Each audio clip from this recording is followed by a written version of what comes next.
10 ऐसे मोमेंट्स जिसका WWE में कोई मतलब नहीं बनता। Number 10, John Cena's air from hell. WrestleMania 29 के दौरान main story line John Cena से जुड़ी हुई थी। WWE ऐसा दिखाना चाहती थी कि 2012 में सीना का साल सबसे खराब गया था। WWE के नजरिए से वो साल सीना के प्रोफेशनल करियर का सबसे बुरा साल था और इस सब की शुरुआत रेसलमेनिया 28 में द रॉक से एक मैच हारने के बाद हुई थी। इस प्लॉट का कोई भी मतलब नहीं बन रहा था क्योंकि 2012 में सीना को बहुत सफलता मिली थी।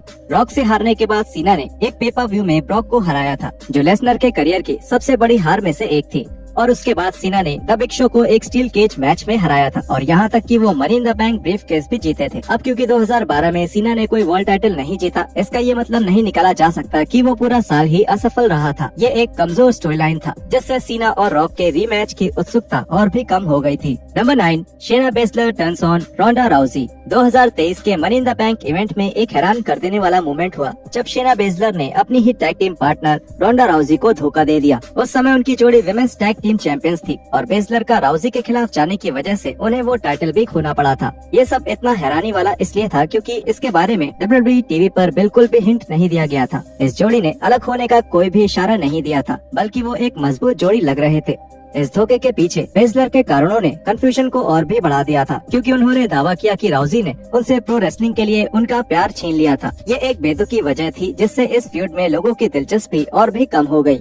Number 8, the formation of the 2-man power trip.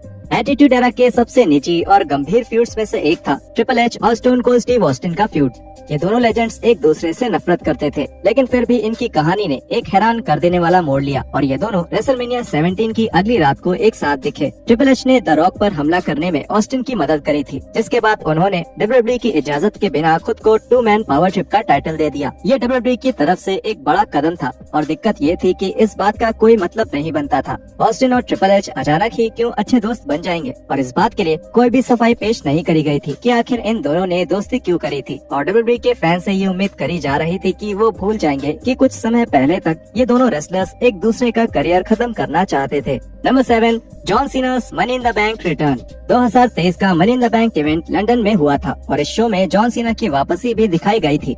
सीना को वापस देखना बहुत शानदार था और यूके के फैंस ने भी उनका स्वागत एक स्टैंडिंग ओवेशन देकर किया। उनका प्रोमो ज्यादातर इस बात पर फोकस कर रहा था कि शायद रेसलमेनिया को यूके ले जाया जाएगा, जिसकी बात सीना ने इतने जोर शोर से करी थी कि सबको लगा कि इसके तुरंत बाद ही एक अनाउंसमेंट भी कर दिया जाएगा, लेकिन ऐसा कभी नहीं हुआ। बाद में ये सामने आया कि अभी रेसलमेनिया को यूके लाने के लिए कोई प्लानिंग नहीं हो रही थी, जिसकी वजह से सीना का वो प्रमोशन बिल्कुल बेतुका लगने लगा। और अगर आगे चलकर रेसलमेनिया कभी भी यूके नहीं पहुँचेगा तब भी इस सेगमेंट का बहुत मजाक बनने वाला है। Number 6, Brock Lesnar turns on Cody Rhodes. WrestleMania की अगली रात वो रात होती है जब कुछ भी हो सकता है। रेसलमेनिया 39 की अगली रात को ब्रॉक लेसनर अपने tag team partner Cody Rhodes के खिलाफ जाकर हील बन गए।